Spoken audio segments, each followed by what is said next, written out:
Championship weekend is here. Well, almost. It's the Ringer Gambling Show, sponsored by FanDuel. I'm the prop queen, Ariel Epstein. Joined as always, John Jastremski, Raheem Palmer. We're going to break down everything you need to know for this weekend in the NFL. We've got sides, totals, props. We're going game by game. And I don't know, we've had a lot of big news in Major League Baseball, the NBA. We will get to all of that towards the end of the show. Before we even start on championship weekend, there is one person on this show that needs to be given his flowers. Raheem, you talked us off of laying points with a certain somebody, even though we hated the side that you wanted to take.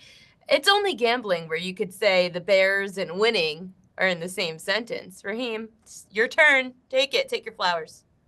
I want to take my flowers, but I'm a little disappointed that the ride on the Bears is coming to an end because it was really a lot of fun. I mean, we cashed the Bears division tickets 5-1, 9-1. They slayed the dragon on the Green Bay Packers multiple times this year, so they have a really bright future. It's unfortunate DJ Moore started lollygagging and he didn't run out that route because I thought the Bears looked like the much better team, and I really wanted to see them continue on. But we probably got the better matchup in Rams-Seahawks, and we're going to be talking about that today. So let's keep it moving. The Ringer Gambling Show is presented by FanDuel. FanDuel's got it all. Same game parlays, quick bets for jumping in live and your way so you could build the best bet that fits your play. Plus, don't miss out on the NFL playoffs all month long. Download the FanDuel app or head to FanDuel.com/gamblers to get started. You have to be 21 or older and present in select states, or 18 or older and present in D.C., Kentucky, or Wyoming. If you have a gambling problem, call 1-800-GAMBLER or visit rg-help.com. Call 1-888-789-7777 or visit ccpg.org/chat in Connecticut. Let's start with the AFC, and it's the first game on the slate. The question of the day, how much is too much? This number, according to the people I know in Vegas, they wanted to open the Denver Broncos as 1.5-point home favorites with the quarterback Bo Nix. Now that Bo Nix is out for the season, we have a backup quarterback in Jarrett Stidham. JJ, I'll ask you the question. Now that this number has fluctuated between 4.5 and 5.5, favoring the New England Patriots on the road, how much is too much? Yeah, I think it was too much, simply put, Ariel. And look, this is coming from someone who has picked against the New England Patriots each of the last 2 weeks. So maybe you're going to call me bitter. Maybe you're going to say I'm a jilted hater, if you will. No. I just think this line is overreacting and overreaching in looking at Bo Nix and comparing him to Jarrett Stidham. Look, the Denver Broncos did not lose Patrick Mahomes. They did not lose Josh Allen. They did not lose themselves a top 5 quarterback within the game. Sean Payton has a whole lot of experience, if you go through his years as an NFL head coach, winning with backup quarterbacks. I mean, for years, you'd watch the New Orleans Saints. They'd lose Drew Brees for a period of time, and in comes Jameis Winston, or in comes Taysom Hill, whatever it might be, and you'd see Sean Payton's team find a way to get it done from an offensive standpoint. So, yeah, I look at this matchup and say, of course, New England is the better team. New England has an MVP quarterback. I know that Milton Williams' return has transformed things for the New England Patriots defensively. I also have seen two quarterbacks that basically have wet the bed in the 2 games that they have played. The Justin Herbert fan club took a major L in wildcard weekend, and C.J. Stroud might as well have been shaving points if you watched the game they played against New England in the divisional round, where he thought that people on the New England Patriots might be on his football team, and he was an abject disaster. So if Denver can hold up on the offensive line, it's a monumental lift. I think they are very live to cover the number. And that, to me, is the handicap of the game. Are the Denver Broncos going to be able to protect Jarrett Stidham? Are the Denver Broncos going to be able to run the football? If the answer to those questions, yes and yes, Denver covers the number. If Denver struggles protecting Jarrett Stidham, they're going to be in for a long day. But for me, Raheem, I'm sorry. I know everybody now within the community, and I noticed the community, which is people like me and you, Ariel, the gambling folk. Everybody I'm talking to over the last 48 hours likes the Broncos. That scares the living daylights out of me. I don't like it. It doesn't sit well with me. It doesn't feel good.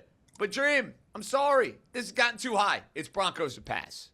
Yeah, so, with Bo Nix in the lineup, we were looking at Broncos -1.5, maybe as high as 2.5. And now we're at Patriots -4.5, -5.5 for some spots. So I can understand why, that is seen as an overreaction. And I wanted to come on this program and take the Broncos, but I think there's a better way of doing that. The biggest thing for me is that the Broncos have really struggled defensively over the second half of the year. They're just 13th in defensive EPA per play the second half of the season. You look at the Packers, they put up 26 points against them, and then everybody got hurt. Christian Watson, Zach Tom. Then the Jaguars let them up for 34 points. Then you go back to last week. The Buffalo Bills, they put up 30 points against this defense, and they had 4 turnovers. So imagine what they would have done without the 4 turnovers. And you look at this Broncos team. All year, they've beaten mediocre to bad teams.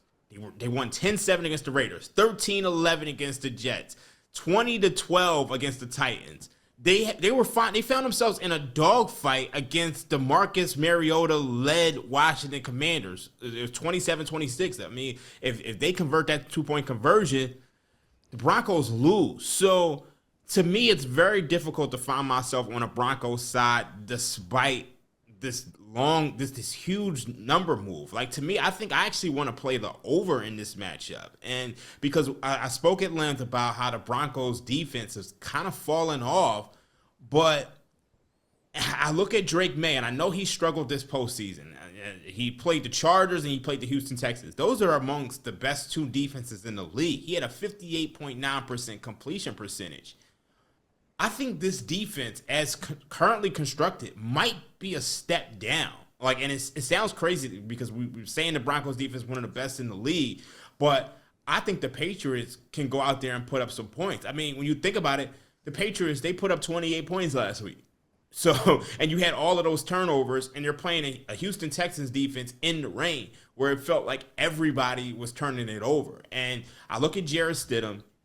They seem to like this guy. And I know he doesn't have a ton of experience, but in 2 starts with the Denver Broncos, you're talking about a guy who had a 60% completion percentage. And I think Sean Payton is going to be able to scheme up something. And we know you can't run on the Patriots. So if you can't run on the Patriots, that means you're going to have to throw the ball. So I'm looking at the over 42.5. I think this total's gotten down a little bit too low. So I think I'm going to buy low on that. And I'm still going to think about this Denver Broncos Patriots side.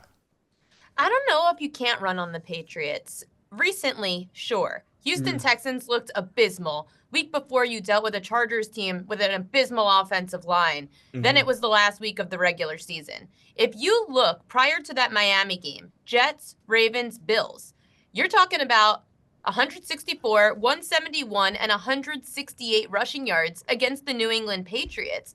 The problem for the Broncos, they have a running back who we can't trust. R.J. Harvey, young rookie running back. Can we trust him to expose the Patriots' run D, which has been susceptible to the run? JJ, you mentioned about can the Broncos run the football? If they can, they have a good chance of covering the spread. How much do you trust R.J. Harvey? I don't. Denver has not run the ball great. That's an excellent point. And it's something you thought they'd be able to do against the Buffalo Bills a week ago, and that was not the case. It was the Bo Nix show. Now, when we get into guys to target for props, and I know you're going to do this, Ariel and Queen's Corner, and for the Ringer 107 this week, by the way, we are going to rely on the prop queen, Raheem, in a way we have not relied on the prop queen at any point this year, because now Queen's, no, I don't like that. I want confidence. I don't like being relied upon. Yeah, Ariel, I want badass swagger out of you. I know you have it Okay, in you. I know change it's my what you tune. bring to the table. But from a prop standpoint, we got to get these right in the Ringer 107. Mr. Booty on New England is a guy you should be looking to target. I have him circled. He has been a breakout star for Drake May. To Raheem's point, you can make big plays against this Bronco defense. Hey, Buffalo should have hit on a bunch of big plays in this game if it wasn't for Josh Allen missing a throw or the Brandon Cooks play. I could go on and on. So I'm targeting Mr. Booty as a guy I'm looking to play over his receiving yards. Going to play over for longest reception. It's not my anytime touchdown favorite, but I could get involved, Ariel. Not going to lie, I could. Well, who's the anytime touchdown favorite then? Well, I'm glad that you brought this up. Okay, so I've given Well, you out kind two. of did.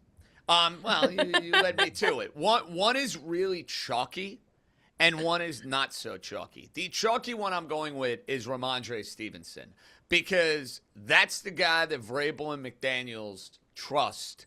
All of a sudden, he has solved his fumbling woes, and he's turned into a touchdown machine. So I'm going to say that you'll have red zone opportunities. They'll go to the burly big back. We'll play him at plus 110 to score a touchdown. But the other one I'm going to give you, this is a fun one. Little Jordan Humphrey, who, yes, dropped a touchdown in the game against the Buffalo Bills a week ago. Also found a way to find some sort of redemption in catching one later on in the game. This is a guy who has become a red zone target. Now, it's a different quarterback, but let's just look at this objectively. Christian Gonzalez is going to be spending a whole lot of time matching up with Courtland Sutton. It's going to be Gonzalez-Sutton. We're not going to let Sutton go nuts. We're not going to let Sutton beat us. Therefore, the underbelly of the New England defense is going to be matched up with the secondary pieces of the Denver Bronco offense. I think inside the 20-yard line, Vrabel's going to say, Gonzalez, safety, not letting Sutton go off, not letting him get nuts. Maybe that leads to little Jordan Humphrey scoring a touchdown. At plus 500, Ariel, that's too good a price for me. Sign me up right now. Speaking of too good a price, Raheem, I know that you've had certain spots in the futures market this season that you've been able to target, especially live midseason. You've got some good bets that you've cashed in on, division bets, championship bets. Anything that anyone could get in on now that you feel in the futures market has some value? Right now, there's not a lot, honestly. I'm not seeing. Actually, this is what I'll say. Puka Nacua, 17-1 to win Super Bowl. MVP. Oh, I MVP. like that, Yeah. Dream. That's And, sexy. That's sexy. This was probably like plus 3,000 a week or so ago, but I still think the value is there because we know that Puka Nacua he's averaging 10 targets a game. So you averaging 10 targets a game, and I think, a couple of weeks ago, he had like 18 targets. So it's like, if you look at who won Super Bowl MVP before, Cooper Kupp. So it's very easily for you to see a performance where Puka Nacua has 9 catches for 126 yards and 2 touchdowns. Like, that's a very plausible scenario in the Super Bowl. I've noticed this when I've looked in the past. I've always tried, the value, of course, is outside the quarterback market. You need 2 touchdowns. If you're going to be a receiver that's going to get this, whether it's a tight end like a Travis Kelce or a wide receiver, you would have needed 2 touchdowns. So I think that's very possible for Puka Nacua. Yeah, that's the one that stands out to me more than any other. Right now, Darnold's plus 250, Stafford's plus 290, May is plus 310. There's nobody else who I would really buy. Maybe Jackson Smith and Jigma at 14-1. So I probably would look at those two receivers. Well, I've got a prop. Very unique market for this game. There's not a lot on the Denver side I'm willing to take because I don't know numbers-wise what we're going to get out of Jarrett Stidham. I will tell you that Jarrett Stidham has thrown for over 200 passing yards in all of his last 4 starts dating back to 2022 season. His number was around 196, so I'm not going to be looking at that under. Otherwise, I have no interest in any Denver Broncos props outside of defense. Alex Singleton, over 8.5 total tackles. This man has experience. He was on the Philadelphia Eagles in their playoff runs, and now he's come over to Denver for the last few years. It's a small sample size, yet Alex Singleton has only had at least 10 total tackles in all his career playoff games. I think it's 2, but he's had at least 10 total tackles in all of them. And certain players just show up in prime time. I found Devin White a few years ago on the Tampa Bay Bucks Super Bowl run, when Devin White in prime time was always at 10 plus total tackles, and the books never caught on until about the championship round when they put him at a 10.5 total tackle prop. Certain players just show up in under the lights or in the big moment, and Alex Singleton has done just that. You're also looking at a defense that might be on the field a lot. If the Broncos, especially early on, are off to a little bit of a rusty start, new quarterback, the Broncos aren't going to keep the ball, so they're going to have to give it back to New England, and the Denver's defense is going to be on the field. more touches, more time on the field. Alex Singleton, 58% of linebackers have actually gone over their total tackle prop against the Patriots. So I'm going to take the linebacker over 8.5 total tackles. Alex Singleton, you're getting some plus money. I think it was around like plus 105 for the over 8.5. High number, but I think he could still get 10. And we've got to go to unique markets as we get deeper and deeper into the NFL playoffs. Gosh, these lines get so sharp when it gets to this time of year. Anything, Raheem, else that you want to talk about on this game before we move on to the NFC? So one I find really interesting is that Jarrett Stidham has higher passing attempts than Drake May. He has 32.5. This was 31.5 earlier this week. And Drake May is at 29.5. So that one I find very interesting. Well, if you play from behind, you'll have to throw, I guess is their thought. Yeah, and I also don't think that the Broncos are going to be able to run the ball very much. So, I mean, if you look at Bo Nix, he had 46 passing attempts last week. So I think this is actually one that you can kind of get over. And then, obviously, if you guys been listening to the Ringer NFL pregame show every week, I've been nailing these kicker props. Ooh. Like literally every single week. And it's been a winner. Ain't broke, don't fix it. So one that kind of stands out to me is the Denver Broncos, 2+ made field goals. Will Lutz, baby. Will Lutz. Yeah. I think the Broncos, they should be able to get into field goal range. I think they stall out a couple times, so that one really stands out to me. I love any kind of special teams and defensive props as we get closer to the Super Bowl. It's really hard. The lines are really sharp, and I think there is a way we can take advantage because, again, when we don't know, the books don't know either, and it's going to be really tough to see what the Denver Broncos are going to look like with their quarterback, Jarrett Stidham. Up next, the NFC. Is Matthew Stafford really playing like an MVP? Is it going to continue through the championship round, or is defense going to decide this divisional rivalry? Coming up next here on the Ringer Gambling Show. The MVP votes are in, and I'm sure that is the last thing on the quarterback of the Rams, Matthew Stafford's mind. It is the Ringer Gambling Show sponsored by FanDuel. John Jastremski, Raheem Palmer. I'm Ariel Epstein. Matthew Stafford has been playing like an MVP. He is the favorite to win the award, yet his Rams are catching 2.5 on the road at the Seattle Seahawks. This total also dropped from 47.5 to 46.5. Raheem, which is going to prevail? Is it going to be offense or is it going to be a defense?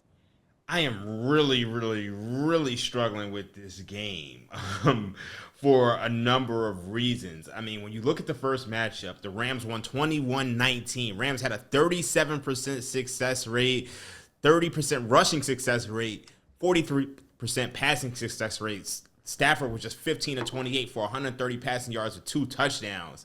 And if you look at the second game, it was a complete role reversal. Seahawks won 38-37, and the Rams had a 49% success rate, 52% rushing success rate, and a 48% passing success rate. Stafford was 29-49 for 457 yards and 3 touchdowns. It was the second time ever an offense had 550-plus yards, no turnovers, and lost the game. So, but there's one constant here when you look at both of these games. It's Sam Darnold turning the ball over. Between the two games, Sam Darnold has 6 interceptions. So coming into this game with an oblique injury, and if you look at what he did last week, he was just 12 of 17 for 124 yards. I think they'll want to protect him. I don't think they want, him going out there and going balls to the wall and, being the air raid of Sam Darnold, of just throwing the ball down the field consistently. So I think this is probably going to be a lower scoring game, especially when you consider the fact that the Los Angeles Rams, they've really kind of struggled the last couple of weeks. I mean, they played a Bears defense, which has been giving up explosives to everybody, and they didn't look good at all. And you got to consider that this is the Rams' 3rd straight road game. So if you could find a 47, I'm going to go under 47. I think that's the best play in this game. Now, you got to consider that the lines for the other 2 games on the sides were Seahawks -1.5, Rams -1.5. So at +2.5, you're kind of getting to a point where maybe this is a little bit of an over adjustment. So if you can buy up to 3, I think the Rams at 3 are probably a good play, but I'm not crazy in love with it. Maybe you do a teaser, hope that the Patriots get the I just 6. wish I had something to tease it with. And that's the problem. It's like, what do you tease it with? I mean, sometimes you got to break the teaser rules. I know there's Stanford Wong rules to where you only tease through certain numbers, but I think this is a good week where you might find that all the teaser legs cover. Like all 4 of them. I had a We're few running out of friends games. that We teased got no Indiana choice, with guys. this We got to number. break some rules. Let's go. We got to break some rules. Oh, I know. It's that time of year, but the rules are meant to be broken. JJ, what do you think? There's so much to unpack. Raheem hit it brilliantly. You look at the first matchup that was played in mid-November in Los Angeles. Seattle was clearly the better team. Why did they lose the game? Because Sam Darnold stunk up the joint and turned it over again and again and again. Now you look at the game of the year, which to me was Seattle coming back from 16 down on Thursday Night Football. A game that we all remember well. Punt return for a touchdown. Weird and wacky 2-point conversion. Then you had the Rams scoring a touchdown in overtime, only to be answered by Seattle scoring, going for 2, and winning the game. But Raheem, you nailed the constant in both of these matchups. Sam Darnold turning the football over. And I think you have to ask yourself this question going to the window. I don't care that the Rams struggled against Carolina. I don't care that they struggled against the Chicago Bears. The bottom line is they won both of those games on the road. And we all saw Sam Darnold a year ago against this Ram defense put up one of the great playoff stinkers you're ever going to see. He just lost Zach Charbonnet for the year, so he's not going to have that 1-2 punch in the backfield. To me, Seattle's running game without Charbonnet is not going to be as effective. You sure you want to take Sam Darnold over Matthew Stafford with a trip to the Super Bowl on the line? I, for one, do not. Now, listen, it might be my futures talking. I know all the nerds and the DVOA for Seattle. Oh, they're this all-time team. They're this all-time defense. They still have Sam Darnold as their quarterback. He's fine. He's adequate. But he's not the steak medium rare with the red wine and the cream spinach and the meal that I would eat at Peter Luger's Steakhouse. He's kind of your classic meat and potatoes. Matthew Stafford, he is the steak medium rare. I'm taking the quarterback I trust more. I'm taking the team with more pedigree. And the Los Angeles Rams are winning outright in this game. We're not going to mess with the 2.5. To me, this game goes one of two ways. Seattle's defense is overwhelming. Seattle's defense wins comfortably. Game is tight. I'll take the team that won a tight game in Carolina and what a tight game in overtime against the Bears, against the team that didn't lose close games and didn't lose tight games all season long. It's destiny, baby. McVay, Stafford, in Santa Clara, they're going to the Super Bowl. Oh, I hope so for my Survivor pools. The way I've set it up is I basically need the Rams to win Survivor. That's my Super Bowl winner, so it's going to be great. 11 Survivor pools, and the only way I win is probably if the Rams win the Super Bowl, so that's great. I've got a prop, revenge spot, Cooper Kupp. This number at 2.5 receptions, too low. It's around -130. I bet it yesterday. He's averaging 4 receptions a game against teams bottom 10 against wide receivers. He already had, I think, 3 receptions in both games of this matchup. He's averaging also, just in case anyone knows, 44 receiving yards, 15 to 18 yards per longest reception when facing a team that struggles against wide receivers. The Rams do allow the 10th most receiving yards per game to wide receivers, which is why just under 60% of wide receivers have gone over their longest reception prop. They've gone over their receptions props. So I say any category of reception, longest reception is where I would be going for Cooper Kupp. I actually said longest reception. Sorry, that was the one that I bet. Longest reception over 15.5. I have another reception prop in this game for a tight end, but receiving yards over longest reception, 15.5. Cooper Kupp should have one good catch against his former team, the Los Angeles Rams. I feel like we haven't spoken much about revenge angles. Jarrett Stidham, obviously, against his former team, the Patriots, in Game 1 of the AFC. Then Game 2, NFC, is Cooper Kupp getting revenge on his Los Angeles Rams. JJ, any props that stood out to you? Yeah, Prop Queen, you read my mind when I looked into the anytime touchdown market, and maybe I feel burned and betrayed by the idea of backing Davante Adams. I keep waiting for Adams to go and score the touchdown. So you guys and gals can probably take this to the bank. I am not going to bet Davante Adams to score a touchdown against Seattle, and therefore he probably will. Now, I say all of that giving you 2 other anytime touchdown props. If you look at the target share for the Rams in a lot of these games, Colby Parkinson continues to get a whole lot of burn. His price is rather appealing. It's right around 3-1 to go and get you an anytime touchdown. You pay a lot of attention to Nakua. All of a sudden, you're matching up with Devontae Adams. Boom, Parkinson out of nowhere, dump off, play action, ends up scoring a touchdown. So we're going to take him. And then, Miss Prop Queen, revenge angle. Let's get on board with Cooper Kupp to score a touchdown. I love the idea of playing his over for receptions. I think you could have some fun with yards. And you just think about the game script. Seattle loses Charbonnet. The Rams are going to be dialed in to the idea of Jackson Smith-Njigba. We can't let that guy beat us. He's the best. He's an offensive player of the year candidate. So who's going to step up and make plays? Well, the former Los Angeles Rams. So Cooper Kupp, Colby Parkinson, my 2 anytime touchdowns. Crazy stat about Jackson Smith-Njigba. I talk about Cooper Kupp against teams that are bottom 10 against wide receivers. Jackson Smith-Njigba this year has faced 1, 2, 3, 4, 5. He's had 6 games against teams bottom 10 against wide receivers. He's averaging 119 receiving yards per game in those matchups, a longest reception of 38 yards and 8 catches in those spots. But like you mentioned, we do have a running back that's missing for the Seattle Seahawks, and that's Charbonnet. So, Raheem, how much does that change the way you look at the Seahawks? I know it's just a running back. I know they still have Kenneth Walker. Does that impact your thought on the Seahawks at all? No, it doesn't at all, just because I think Kenneth Walker is just going to get more carries. And like, I think in today's NFL, a lot of times we don't even allow these running backs to, really get into rhythm. Like, sometimes it's good to just give one guy the ball and just let him cook. So I don't think that changes anything at all. I think the biggest thing for me is that Sam Darnold's going to have to play well. Look, I mean, last week, 12 of 17, like 124 yards or so. Like the training wheels are coming off. Like last week, they played a depleted 49ers team. This is a hungry Rams team coming in. Now, the biggest question for me with this game is that, are the Rams tired? You're playing your 3rd straight road game. It felt like they were kind of running out of gas. Like they kind of needed to fight through. They needed to fight back in both of those games against the Bears and the Carolina Panthers. And now you got to go on the road.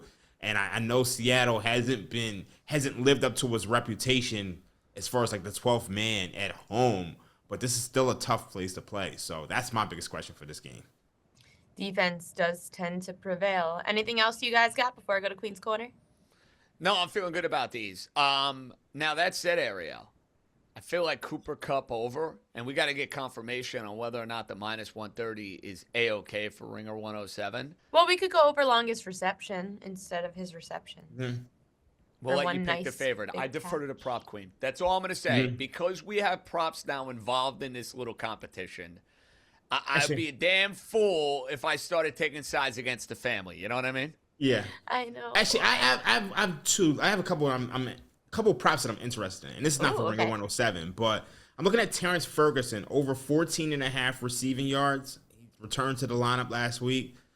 This is a guy who, he kind of gets a nice bit of targets. I think he had 5 targets last week. And then also his anytime touchdown prop is 6-1. So those interest me. And then even though I do kind of like the under, and I'm still deciding on that, Matthew Stafford over 1.5 touchdowns. It's minus 128. He's hit this in both games against the Seattle Seahawks.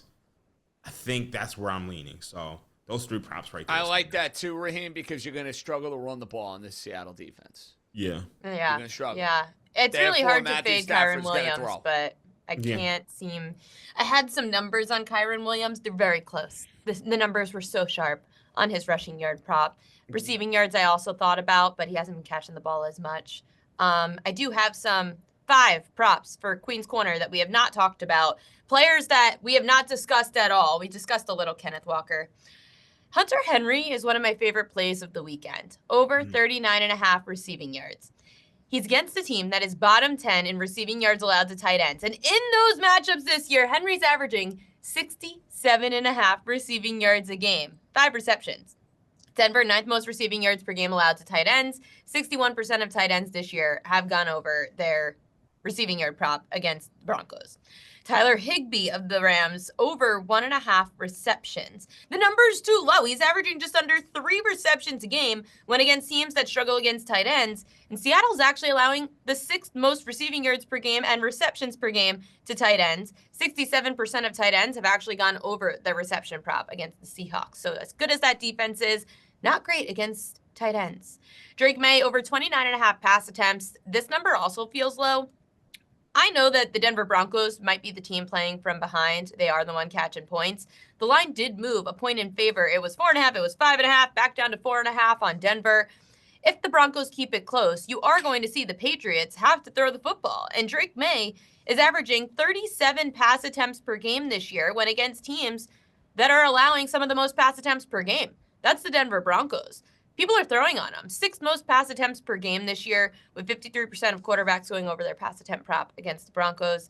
Kenneth Walker, over 11.5 yards for his longest reception. He's actually leading. He's the 3rd leading receiver, per se, in big catches on this Seattle team. I know he's a running back, but he is actually the 3rd leading receiver when it comes to longest catches, big catches of 20-plus yards. Against teams that are bottom 10 in receiving yards allowed to running backs, Walker's averaging 18 receiving yards per longest catch. 18 yards per longest catch. The Rams, 5th most receiving yards per game allowed to running backs. Matthew Stafford, if you want to play on him, I know Raheem just gave out the over 1.5 passing touchdowns. I actually like his over 22.5 completions. This number I have at around 23 to 24. I would have booked this at a 23.5. Against teams that are defense's bottom 10 in completions allowed, he's averaging just under 24 completions per game, Matt Stafford. On the road, that number is 23. So 22.5 just feels a little too low. It's around minus 105. Seattle's allowing the 6th most pass completions per game at about 22 per game. So it's right around there. 56% of quarterbacks went over their completion prop this year against the Seahawks. Matthew Stafford, it could be dump-offs to Kyren Williams. It could be to his tight ends. If I'm going over on the receptions for tight ends, receivers, running backs on these Rams, then Matthew Stafford should be throwing the ball, even if it's just some dump-offs. 22.5 completions for Matt Stafford. JJ, what you think? My favorite of the ones you listed, Kenneth Walker over longest reception. Because Raheem, here's why I think it's a really great play. Raheem was all over the fact that he is going to be on the field the entirety of this game. There's no Charbonnet. There's no running backs back there. Correct. You know, you could bring in another running back to spell him from time to time, but on 3rd down, he's going to be out there. For most of the downs, quite frankly, he's going to be out there. And we know that Ram pass rush is formidable. So when you have a situation where Sam Darnold's got multiple guys in his face, in comes Jared Verse, nice easy dump off to Kenneth Walker, and he scampers and goes and gets you 12-plus yards. So, to me, that's a great play. I'd be all over it. A little scorned by Hunter Henry, though, because I wanted more last week against the Texans. So that's the best part. He was good to me in the wild card round, though. He did hit my first touchdown bet. The only bet I hit in that Charger-Patriot game. So, I guess there's that. Raheem? I'm going to go with... I'm torn between 2 right now. Which ones? I'm torn between Stafford over 22.5 completions. And you know what? I think I'm going to go with Drake May over 29.5 passing attempts. I think that's the one. Yeah, it felt a little low. It should be in the low 30 range, especially if we do believe that the Broncos can cover the spread of 4.5 or 5.5. I can't believe I have to add these into Ringer 107. I have to go and double check the rules. They changed a lot this week. We have to pick from each game. We could pick props, but they can't be more than minus 120. So coming up, we're going to do Ringer 107 because Bodega Locks needs an epic comeback to finish this season. We started out so hot. We were leading the board the whole first half of the season. What happened? Let's do it. The major comeback starts now. How much can the 3 of us all agree? It is Ringer 107, sponsored by FanDuel. It's our pick'em contest all football season between us. Shout out Bodega Lux, Sal and DeBundo, Fantasy Guys, Bill Simmons, and House and Chill. So Bodega AFC and NFC championship picks. The rules are a little different because we only have 2 games to pick from.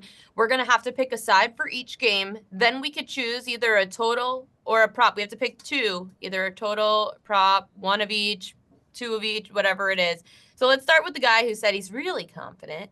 John Jastremski, what are we supposed to take this week? I mean, I appreciate you judging my bravado and my charming good looks as confidence because, Ariel, I'm not going to sugarcoat it. The divisional round for your boy was one to forget. I hit the goose egg. I was a big fat 0-4. I'm not going to hide from it. I know that there are people in this industry that would. Raheem, you know me better than that. I own it. I take it. I sucked. It's time to get back to the drawing board. You know what we're going to do? We're going to take a quarterback that's destined for Canton, Ohio. We're going to take a coach that's destined for Canton, Ohio. And at the end of the day, do you really want to put your hard-earned American dollars on Sam Darnold in an NFC championship game with a chance to go to the Super Bowl to beat Sean McVay and Matthew Stafford? I, for one, do not. So, to get us back on track, let's take the side I'm the most confident in. Rams, and maybe this is my future talking. I don't care if my future is talking. They're going to the Super Bowl, plus 2.5. We get no bonus points, gang, for picking the money line. I'm telling you right now, ladies and gentlemen, boys and girls, you're not going to need those 2.5 points. The Rams are either winning the game or they're getting blown out. So let's take the Rams, pick number 1, plus 2.5. Oh, boy. Great. Now I have to worry about Ringer 107, my survivor pools. The Rams better not let me down. Raheem, what do we have to pick? What do we have to pick? I'm going to let you go first. Okay. Raheem is really trying to stall this as long as humanly possible, Ariel. If you couldn't tell. know. I get it, Raheem. I don't love the week either, but hilarious. Yeah, I obviously have a ton of props to choose from. All right, so start choosing. Let's go. Well, you wanted the thing we did agree on is betting on Cooper Kupp, his revenge spot against his former team, the Los And I Angeles got Rams. clarification on the props. Minus 120 is the max we can do. Okay, so we're going to go then Cooper Kupp over longest reception, 15.5 yards. He's going to have one big catch against his former team, where Cooper Kupp is facing this Rams defense that is allowing the 10th most receiving yards per game to wide receivers. And they've also, close to 60% of them, have gone over their longest reception prop. So the Rams secondary, they're going to be focused, like you said, on some of the other big stars. Well, Cooper Kupp, it's time for the breakout spot. We're going over on the longest reception for Cooper Kupp. Okay, I know that I'm breaking news to you guys as we are doing this pod, but it's okay. So we're getting some rules clarifications from the great Bill Simmons himself. 130 is out. 125 is the new prop rule. Okay. Well, we are going to So the be, Cooper I think Kupp we're one only at was like minus not- 110 for that one. It was 130, right? The yards or the reception? It actually, on FanDuel, went up to minus 138 now. We're out. Okay, fair enough. It was that was the receptions. How do the Got it. parlays? How do the parlay rules work? As far as what? Because in an ideal world, I'd like to parlay the Patriots And the then over? No. Oh, matter of fact, you have to parlay. You can only parlay the same game.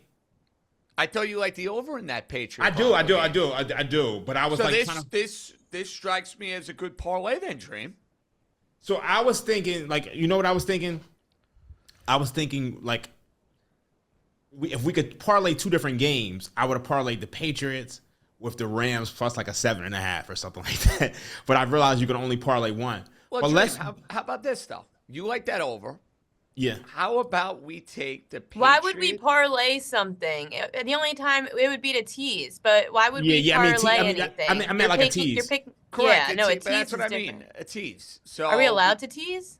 Yeah, it's got to be. It's two team, so it has to be. Yeah, but unfortunately on FanDuel, a teaser is minus 135 these days. No.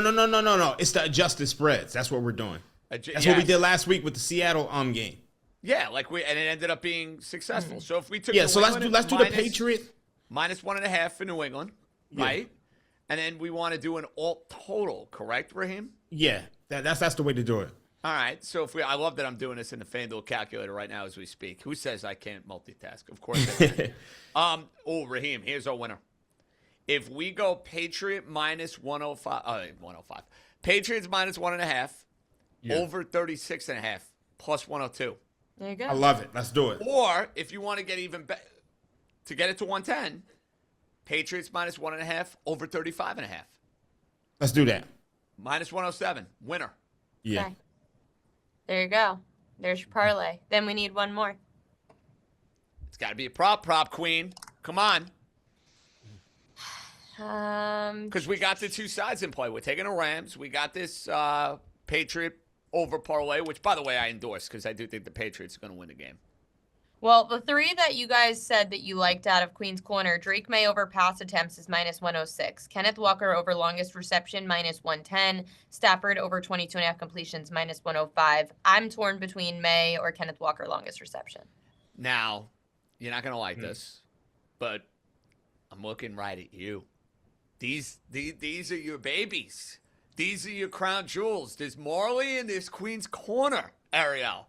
That means Raheem and I, we gave our endorsements. We told you what we like. This on you. You gotta pick your favorite. We trust. Like honestly, this is where you shine right here. You're the prop queen. I'm just a peasant at this point in time. I'm the Duke of anytime touchdowns. That's all I am these days. Oh, and Ellie's boy. dad. Don't forget about that. And Ellie's dad. Oh boy. Oh boy. Let's go then. Drake May over 29.5 pass attempts. Done. I like it. I'm glad that you went with each game for a prop. I was hoping you would go in that. I like Walker the best of the three, but I kind of feel like since you already went with Cup in one game, I feel like we have to go and take the other game. I know, and I'm trying nice. not to distribute to, you know how, like, this is what I hate about best bets, because you tell everybody that you have a best bet, you tout the best bet all week long, that usually ends up losing. So I try to spread the wealth and say, I have this bet that I like. I have this bet I like. This way I'm not putting too much stock into one bet. I feel like I jinx myself when I do it that way. No, Ariel, I understand. As someone that struggled all year with their wise wagers and picking their favorites, Raheem, you got to give me next time I'm in Vegas, you got to give me the pep talk on how I identify the 101. Because I struggle with that. The thing for me is like, that is actually how I bet in real life. So for me, I'm looking like, I think the advantage that the sports books have over the advantage that we have over the sports books is that they have to put up a line for every game. We do not. So for me, when I'm looking to bet, I'm just trying to isolate what is the game that's wrong.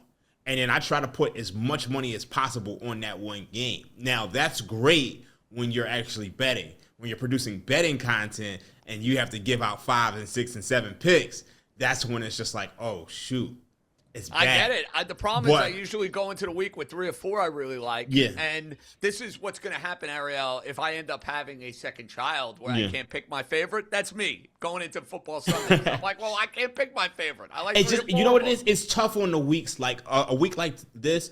I don't have a best bet, but I can't just come on the show and say I don't have a best bet because otherwise it's just like you wouldn't have a job. Well, it's, you got to get the people but what it's they like want. like how I bet in real life. That's the one thing I wish could translate more to our betting content, and it does on the Sunday show because we have our best bets, and you see I won the championship. I love He's it. going to be flexing that all for the spring. Oh, yeah. Ariel. How many That times and do the Chicago At least now I Bears. introduce him on the Sunday pregame as 2025 Wise Wager. I'm in second place 2 years in a row, and I've been so frustrated. So I was like, I finally got over the hump. I did something that Josh Allen couldn't That's do. how I feel in my pick'em I was pool. waiting for that. Yes. That's how I feel with the pick'em pool. That's how I feel with winning a Survivor contest. I am so freaking close. Today's Ringer 107 was brought to you by FanDuel. Remember, odds are subject to change. I know there's been a lot in the headlines. NBA, Major League Baseball, and who's better to talk about it all than us? Coming up, we'll talk about how those different storylines have impacted the futures market right here on Ringer 107. Or Ringer Gambling Show, not Ringer 107. There have been so many headlines throughout the NBA, Major League Baseball, the futures market is on the move, or will it be?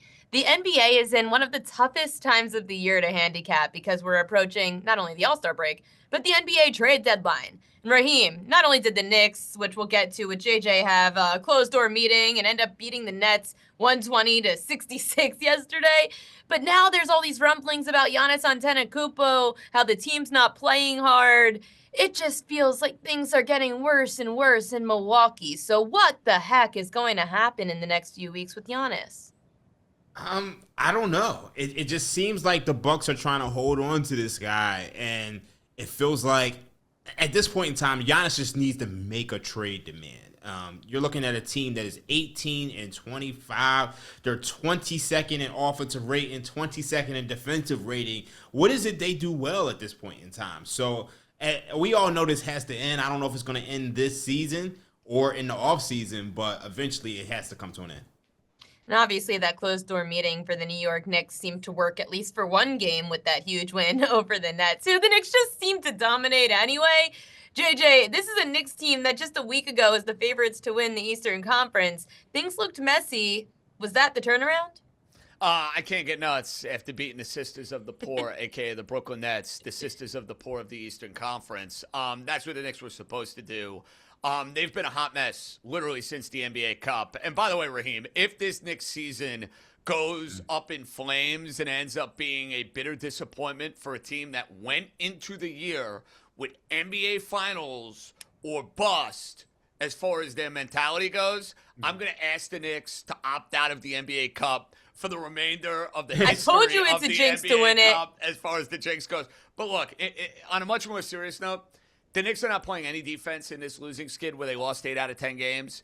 The Karl Anthony Towns riddle has become incredibly frustrating for Mike Brown and for Karl Anthony Towns. And yeah, you're wondering with all of these trade rumors out there, is there a point of no return?